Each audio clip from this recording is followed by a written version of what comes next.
Hello friends, இன்றைக்கி நம்ம என்ன வீடியோ பார்க்க போகிறோன்னா, தீபாவளி அப்போ மழை வரும்னு தெரியும். ஆனால் இந்த அளவுக்கு மழை வரும்னு கண்டிப்பாக எதிர்பார்க்கவே இல்லை. சரியான மழை எங்கள் ஊரில். உங்கள் ஊர்லலாம் மழை எப்படி இருக்குது அப்படின்னு சொல்லிட்டு மறக்காமல் கமெண்ட் பண்ணுங்கள்.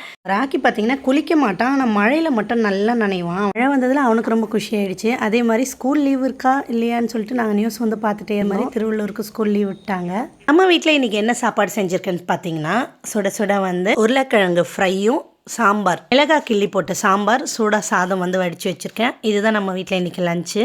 நேற்றுக்கு நைட்டு வந்து கொஞ்சம் சுண்டல் வந்து ஊற வச்சுட்டு படுக்கலாம் அப்படின்னு சொல்லிட்டு இந்த வெள்ளை மூக்கடலை வந்து ஊற வச்சுருக்கேன். இப்போ மழைக்கு வந்து கொஞ்சம் சூடாக ஈவினிங் டைமில் கொஞ்சம் ஸ்நாக்ஸ் மாதிரி சாப்பிட்லாம். அப்படி இல்லைன்னா நைட்டுக்கு வந்து சப்பாத்தி சன்னா மசாலா மாதிரி பண்ணிக்கலாம் அப்படின்னு சொல்லிட்டு பிளான் பண்ணியிருக்கேன். அதுக்கப்புறம் மீஷோவில் வந்து இந்த இன்விசிபிள் செயின் ரொம்ப நாளாக ஆட் டு கார்ட் போட்டு வச்சுருந்தேன். சரி, நான் ஆர்டர் பண்ணி வந்து வாங்கியிருந்தேன். எப்படி இருக்குன்னு சொல்லிட்டு கமெண்ட் பண்ணுங்கள். நல்லா தான் இருந்துச்சு, பட் இருந்தாலும் எனக்கு ஒன்றும் அந்தளவுக்கு பிடிக்கல. ரிட்டர்ன் போட்டுடலாம்னு நினைக்கிறேன். உங்களுக்கு பிடிச்சிருக்கான்னு சொல்லிட்டு கமெண்ட் பண்ணுங்கள். பாய்.